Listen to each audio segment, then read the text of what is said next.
Hello everyone and welcome to Edutap. हम यहाँ continue कर रहे हैं हमारी एचपीएस मेंस एग्जामिनेशन के प्रीवियस ईयर्स क्वेश्चंस की डिस्कशन सीरीज। और आज हम 2018, 2019, 2020 में जो Gandhian thoughts and ethics in public service के क्वेश्चंस पूछे गए हैं GS1 के पेपर में, उसकी डिस्कशन आपके साथ कंटिन्यू करेंगे। हमने लास्ट सेशन के अंदर 2018 और 19 के अंदर जो कुछ ऐसे क्वेश्चंस पूछे गए थे इस टॉपिक से जुड़े हुए, उनको एक बार देखा कि उनका अप्रोच किस तरीके का हो सकता है। और अब हम 2019 और 2020 के मेंस के पीवाईक्यूज को यहां पर डिस्कस करेंगे। तो गांधीयन थॉट्स एंड एथिक्स की अगर हम बात करें तो मैंने लास्ट लेक्चर में भी आप लोगों को ये बताया था कि ये जो पर्टिकुलर टॉपिक है इसको प्रिपेयर करना थोड़ा सा मेरे ओपिनियन में रिलेटिवली इजी है। इसलिए इजी है क्योंकि क्वेश्चंस जो पिछले सालों में पूछे गए हैं वो लगभग सेम लाइन के ऊपर क्वेश्चंस पूछे गए हैं, जिससे हमें पता लगता है कि कमीशन किस तरीके के क्वेश्चंस आगे भी आपसे पूछ सकता है इस पर्टिकुलर टॉपिक से। इस पर्टिकुलर टॉपिक में अगर हम बात करें गांधीयन थॉट्स की, तो गांधीयन थॉट्स में बेसिकली गांधी जी के आइडियाज और philosophy related to different aspects of life वो आपको पता होने चाहिए। जैसे उनके आइडियाज रिगार्डिंग स्टेट, उनके आइडियाज रिगार्डिंग डेमोक्रेसी, उनके आइडियाज रिगार्डिंग अहिंसा या जिसको नॉन वायलेंस बोल रहे हैं, सत्याग्रह, ट्रस्टीशिप थ्योरी, कैपिटलिज्म, ये सारी चीजों के ऊपर आपके पास जो नोट्स हैं वो तैयार होने चाहिए। अगर वो नोट्स आपके तैयार है तो उन्हीं नोट्स में से आपको किसी भी तरह का क्वेश्चन गांधीयन थॉट्स के ऊपर अगर पूछा जाएगा तो आप आंसर कर सकते हो। अब एथिक्स इन पब्लिक सर्विस की अगर हम बात करें तो यहां पर प्रीवियस ईयर्स क्वेश्चंस के अंदर जो ज्यादा थ्रस्ट है वो थ्रस्ट है regarding the philosophical basis of public service, corruption और transparency and accountability and objectivity. इन कुछ पर्टिकुलर टॉपिक्स के ऊपर अगर आपके पास कंटेंट मौजूद है, अगर आपके पास कुछ ऐसा नोट्स है, आपके पास कुछ ऐसी केस स्टडीज और एग्जांपल्स हैं, then you are ready for that particular topic for the HPS examination. तो अगर आप एचपीएस मेंस एग्जामिनेशन लिखने जा रहे हैं इस साल या अगले साल लिखने की तैयारी कर रहे हैं, तो ये जो पर्टिकुलर टॉपिक है इसको बहुत अच्छे से प्रिपेयर कर लीजिएगा। ये स्कोरिंग टॉपिक होगा आपके लिए GS1 के अंदर। अगर आपसे 3, 4 या 2 क्वेश्चन जो भी पूछे जाते हैं पेपर में इस टॉपिक से जुड़े हुए, 4 मार्कर, 8 मार्कर और एक क्वेश्चन शायद 20 मार्कर का आएगा, आप इजीली इसको आंसर कर सकते हो। ठीक है, चलिए देखते हैं 2019 के अंदर 20 मार्कर क्वेश्चन पूछा गया। लगभग अगर हम देखें 2018 में भी 2019 में भी जो 3 20 मार्कर क्वेश्चंस आते हैं वो तीनों क्वेश्चंस जो होते हैं वो हर एक यूनिट से होते हैं। Unit 1, unit 2, unit 3। Unit 1 obviously history और जो कल्चर है उससे जुड़ा हुआ यूनिट है। यूनिट 2 ज्योग्राफी डिजास्टर मैनेजमेंट से जुड़ा हुआ है। और यूनिट 3 जो है वो यहाँ ethics in public service, Gandhian thoughts और जो कल्चर है, सोसाइटी है हिमाचल की, उससे जुड़ा हुआ है। अब ये जो 20 मार्कर के क्वेश्चन आते हैं उसकी केयरफुल एनालिसिस करेंगे तो एक क्वेश्चन जो यूनिट 3 से आने वाला है वो ज्यादातर जो है आता है from the ethics in public service या गांधीयन थॉट्स। वो हिमाचल कल्चर और सोसाइटी से 20 नंबर का क्वेश्चन जो है उसकी संभावना थोड़ी कम होती है। तो प्रिपेयर करिएगा 20 marker question from the topic of Gandhian thoughts and ethics. ठीक है, तो क्वेश्चन देखिए क्या था। Corruption has become an all-pervasive phenomena in our society. Discuss the main causes and consequences of it in the development of our society. पहली statement question की कह रही है कि जो करप्शन है, भ्रष्टाचार है, वो हमारी सोसाइटी के अंदर एक ऑल परवेसिव फिनोमिना है। ऑल परवेसिव फिनोमिना का मतलब क्या होता है? That it has become rampant in all the dimensions of our society. हमारे समाज के हर एक डायमेंशन में करप्शन जो है वो धीरे धीरे जो है हमें देखने को मिलता है। चाहे वो हमारी गवर्नेंस हो, चाहे वो हमारे पर्सनल या पब्लिक रिलेशंस हो, उसमें आपको करप्शन कुछ ना कुछ देखने को मिलता है। क्वेश्चन है क्या है, एक्चुअल क्वेश्चन क्या है? ये तो आपकी एक स्टेटमेंट है, इसने बोला करप्शन जो है वो हमारी सोसाइटी में फैल गया बहुत बुरे तरीके से।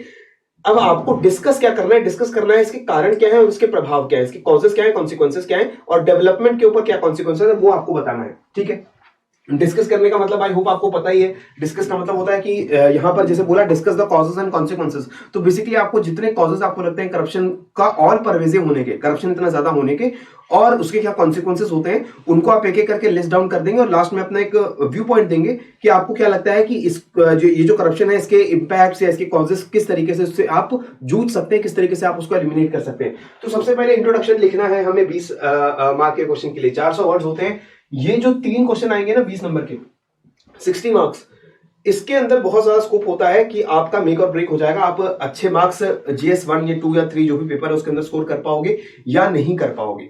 ठीक है, तो अगर ये 20 मार्कर के तीनों क्वेश्चंस अच्छे अटेम्प्ट हो जाते हैं तो इसका मतलब है कि you will be able to score good marks in that paper, क्योंकि जो 4 नंबर के क्वेश्चंस हैं, जो 8 नंबर के क्वेश्चंस हैं, उसमें मोर और लेस आप ठीक ठाक आंसर्स भी अगर लिख के आते हो तो आपको उतने नंबर मिलते हैं। बहुत अच्छे आंसर लिख के आते हो तो भी बहुत ज्यादा प्रभाव नहीं पड़ता है, आपके बहुत ज्यादा मार्क्स आपको नहीं मिलते हैं। लेकिन अगर 20 मार्कर क्वेश्चंस के अंदर आप अच्छे आंसर लिख कर आओगे तो अच्छे मार्क्स मिलेंगे, और अगर बहुत ही एवरेज आंसर लिख कर आओगे तो जो मार्क्स डिफरेंस है एवरेज आंसर का और एक अच्छे आंसर का, वो एवरेज जो गैप है वो ज्यादा होता है। ठीक है, तो इस वजह से आपको अच्छे आंसर लिखने हैं 20 नंबर के।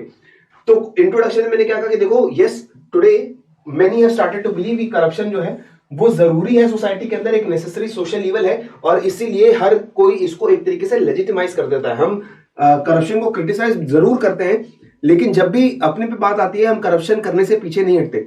ठीक है, इसको हमने एक तरीके से लेजिटिमाइज कर दिया, जिससे भी पूछा जाएगा कि करप्शन क्यों है तो एक तरीके से way of life, way of society हमने मान लिया कि करप्शन तो होता ही है।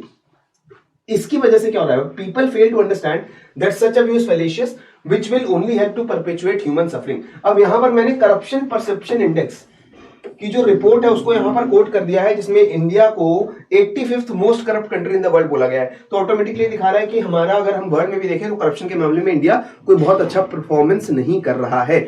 इंट्रोडक्शन का यहां पर ऑब्जेक्टिव क्या है, ऑब्जेक्टिव समझिए, ऑब्जेक्टिव सिंपल है। कॉजेस और कॉन्सिक्वेंसेस अगर हमें क्वेश्चन के अंदर पूछे गए हैं, आप डायरेक्टली कॉजेस और कॉन्सिक्वेंसेस से स्टार्ट कर सकते हो, लेकिन 20 मार्कर के अंदर आपके पास ये स्कोप होता है कि आप एक अच्छा आंसर लिखें और एग्जामिनर को शुरू से लेकर एंड तक, इंट्रोडक्शन से लेकर कंक्लूजन तक आप लोग बांध कर रखें।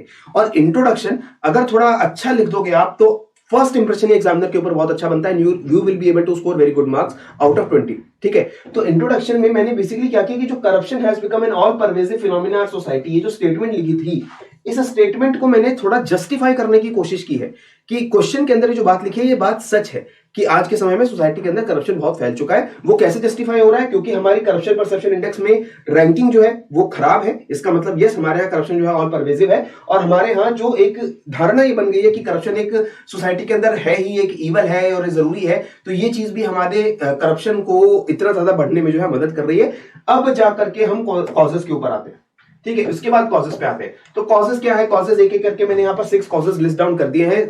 वैरायटी ऑफ कॉजेस होते हैं करप्शन होने के, उनको मैंने यहाँ पर कंडेंस करके 6 पॉइंट्स में लिखने की कोशिश की है। जैसे लेगेसी इश्यूज है, लेगेसी इश्यूज मतलब जो एक तरीके से आप समझिए हिस्टोरिकल इश्यूज चले आ रहे हैं। पॉवर्टी भारत में काफी, अगर हम पिछले 200 सालों 300 सालों का इतिहास देखें तो because of colonialism and because of some unjust rulers, poverty जो है भारत के एक बहुत बड़े हिस्से को इफेक्ट करती है, और गवर्नमेंट जो है वो भी कोई बहुत ज्यादा रिच गवर्नमेंट नहीं रही है हमारी हिस्ट्री में, और इसकी वजह से जो गवर्नमेंट ऑफिशियल्स हैं उनकी सैलरीज बहुत ज्यादा हाई नहीं रही है। ठीक है, और इसके कारण वो करप्शन करने को मजबूर होते हैं या करप्शन करने को उनको वो इंसेंटिवाइज होते हैं। और इसके अलावा एक ये चीज भी है कि जो भी पॉवर्टी से निकल करके गवर्नमेंट सर्विस में जाता है उसको ये लगता है कि यही मौका है हमें ज्यादा से ज्यादा जो कैपिटल है एक्यूमुलेट करने का। तो ये एक लेगेसी इशू है, ये हमारे एक हिस्ट्री से चला रहा है। फिर आता है पॉलिटिकल सिस्टम भारत का। भारत की पॉलिटी में ब्लैक मनी और करप्शन का जो सहयोग कह लीजिए, जो कंट्रीब्यूशन कह लीजिए, वो एक चीज है जो करप्शन को परपेचुएट करने में मदद करती है। अगर पॉलिटिक्स में ही करप्शन नहीं होगा तो सोसाइटी के बाकी हिस्सों में, इकोनॉमी में, चाहे हमारी सोसाइटी के अंदर करप्शन को कंट्रोल करना इजी है। लेकिन पॉलिटिक्स जो हमारे देश को गवर्नेंस को चला रही है, अगर उसी में करप्शन है तो ऑटोमेटिकली करप्शन और बाकी जगहों पर भी फैलेगा, उसको कंट्रोल नहीं किया जाएगा।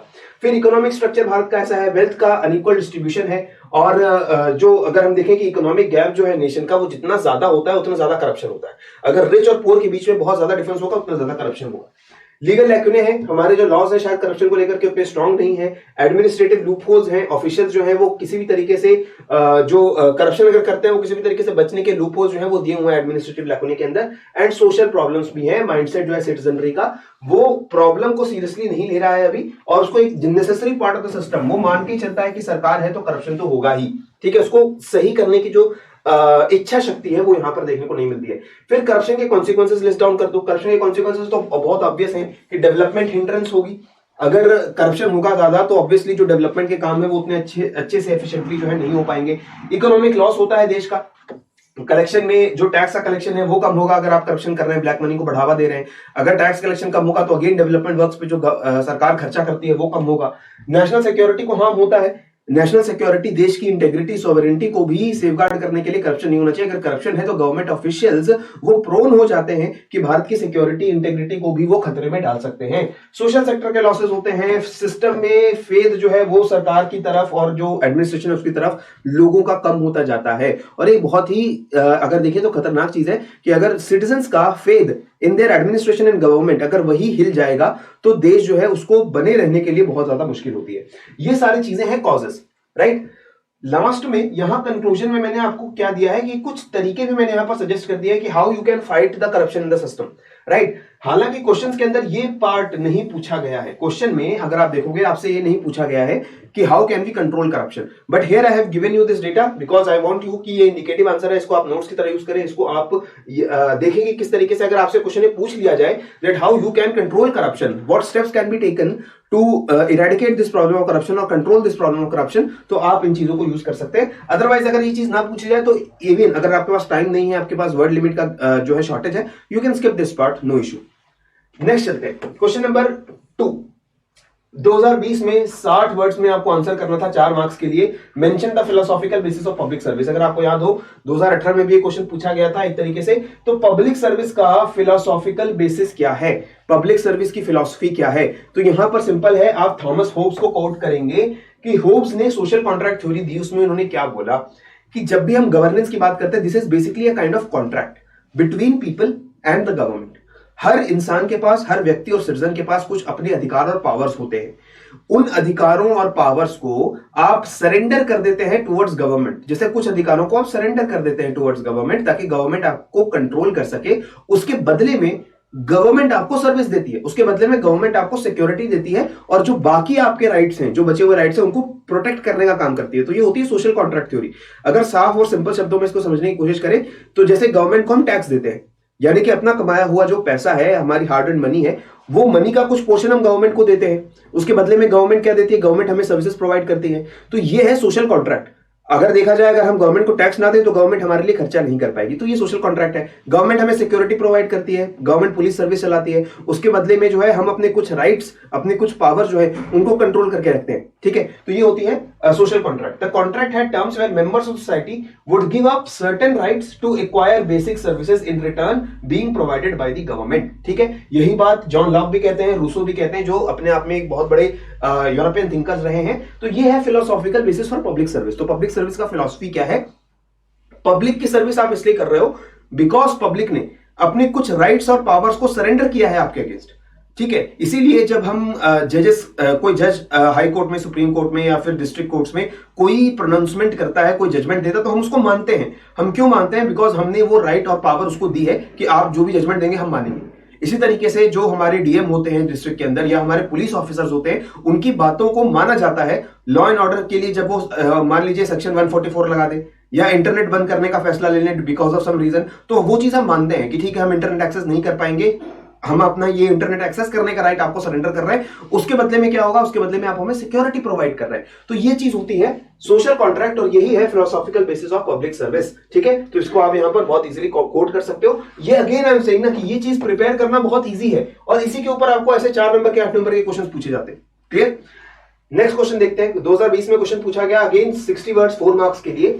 How technology is helpful in bringing transparency and objectivity. As I again told you, transparency, objectivity, accountability, corruption, ये हमारा एथिक्स इन पब्लिक सर्विस का एक ऐसा टॉपिक है जिसके ऊपर क्वेश्चंस आने के बहुत चांसेस होते हैं। तो ट्रांसपेरेंसी और ऑब्जेक्टिविटी, पहले तो ये होती क्या है, इसकी इंपॉर्टेंस क्या है, यानी कि what is this, how important is this, how it will come into the society, यानी कि ये कैसे गवर्नेंस के अंदर ट्रांसपेरेंसी और ऑब्जेक्टिविटी आएगी। ये 3 चीजें आपके पता होनी चाहिए, आपको आपके पास आंसर्स तैयार होने चाहिए। What is transparency objectivity, what is importance of transparency and objectivity for good governance, and how can we bring more transparency and objectivity.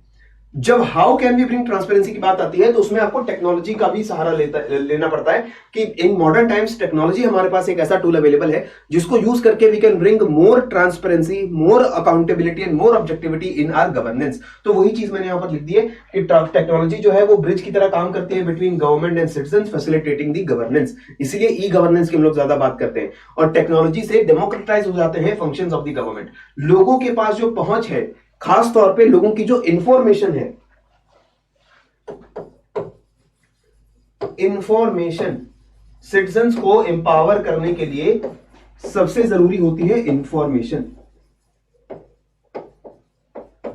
ठीक है, इसीलिए राइट टू इंफॉर्मेशन जो आया उसको हम इतना बड़ा इंपॉर्टेंट लेजिस्लेशन क्यों मानते हैं, उसे एक मतलब watershed movement in Indian governance क्यों मानते हैं कि हर सिटीजन को राइट है इंफॉर्मेशन मांगने का, इंफॉर्मेशन को एक्सेस करने का फ्रॉम द गवर्नमेंट। और अगर आपके पास इंफॉर्मेशन रहेगी तभी जाकर के आप अकाउंटेबिलिटी को इंश्योर कर सकते हो, और यही इंफॉर्मेशन गवर्नमेंट की तरफ से आपको टाइमली मिलती रहे, एक्यूरेटली मिलती रहे, सही इंफॉर्मेशन मिलती रहे, तो वही होती है ट्रांसपेरेंसी। ठीक है, तो हमने यही कहा है कि जब भी गवर्नमेंट को सिटीजन्स को इंफॉर्मेशन एक्सेस करनी होगी तभी वो ट्रांसपेरेंसी इंश्योर होगी, तभी जो है जो गवर्नमेंट ऑफिशियल्स है वो ऑब्जेक्टिविटी से काम करेंगे, क्योंकि उन्हें पता है कि जो भी वो काम कर रहे हैं, जो भी वो एक्शंस ले रहे हैं, उसकी इंफॉर्मेशन सिटीजन्स को अवेलेबल रहेगी। एंड इस इंफॉर्मेशन को शेयर करने के लिए technology is a very good tool. Technology को यूज करके आज आप आरटीआई फाइल कर सकते हैं, टेक्नोलॉजी को यूज करके आप आज वेबसाइट जो गवर्नमेंट मिनिस्ट्रीज या डिपार्टमेंट्स की उनको एक्सेस कर सकते हैं। टेक्नोलॉजी की मदद से गवर्नमेंट की तरफ से जो भी डेटा कलेक्ट किया जा रहा है किसी भी स्कीम के तहत या किसी प्रोग्राम के तहत, वो चीज आपको अवेलेबल होती है ऑनलाइन। राइट, आपको जो सर्विसेज गवर्नमेंट से लेनी होती है, आपको अपना पासपोर्ट बनवाना है, राशन कार्ड बनवाना है, आधार बनवाना है, आपको अपने डिफरेंट जो डॉक्यूमेंट्स हैं, बर्थ सर्टिफिकेट से लेकर के डेथ सर्टिफिकेट तक, वो सारे डॉक्यूमेंट्स जो बनवाने हैं, वो सारी चीजें आप ऑनलाइन मेथड से हो सकती है। And this online method is much more cheaper and इसकी रीच ज्यादा है। रीच ज्यादा है इसका मतलब कि गांव में अब जब इंटरनेट कनेक्शन चला जाएगा, from remotest locations of the country you can access these services in a very minimal cost also. ठीक है, तो ये है टेक्नोलॉजी का फायदा, जिससे आती है ट्रांसपेरेंसी, जिससे आती है ऑब्जेक्टिविटी। राइट, तो ये 4 मार्क्स के अंदर लिखना is a very easy task, it is not a difficult task. So again ये हमारे कुछ ऐसे क्वेश्चंस थे जो 2018, 19, 20 के अंदर एथिक्स इन पब्लिक सर्विस और गांधीयन थॉट से हमें पूछे गए क्वेश्चंस हैं। अगेन मेरी रिक्वेस्ट होगी आप सभी एस्पिरेंट्स से who are preparing for the mains examination for HPS that this topic is not a very lengthy topic. इसको बहुत ज्यादा आप लोग मेरा कहने का मतलब है सीरियसली, मैं कहना चाहता हूं सीरियसली जरूर लीजिए, लेकिन इसको बहुत ज्यादा डिटेल में जाने की आपको जरूरत नहीं है। आपको एक बेसिक सेट ऑफ आंसर्स या basic sets of notes prepare करने हैं related to Gandhian thoughts, related to the philosophical basis of public service, transparency, objectivity, corruption and accountability. इसके ऊपर भी आपके पास कुछ नोट्स अवेलेबल होने चाहिए। इन नोट्स को अगर आपने एक बार अवेलेबल किया, इसको रिवाइज करो बार बार। इसको एक तरीके से जब आपको बिल्कुल ये कॉन्सेप्ट क्लियर हो जाएंगे, आपको चीजें रट जाएंगी, you will be ready to answer these questions in the examination. Right, so this is all from my side and यहां ही हम एथिक्स एंड गांधीयन थॉट्स का जो टॉपिक है इसको कवर कर लेंगे। कल के सेशन से again we will be talking about other remaining topics of GS1 and then after that we will shift on to GS2 paper of HPS mains. तब तक के लिए पढ़ते रहो, बढ़ते रहो। जय हिंद एंड जय भारत।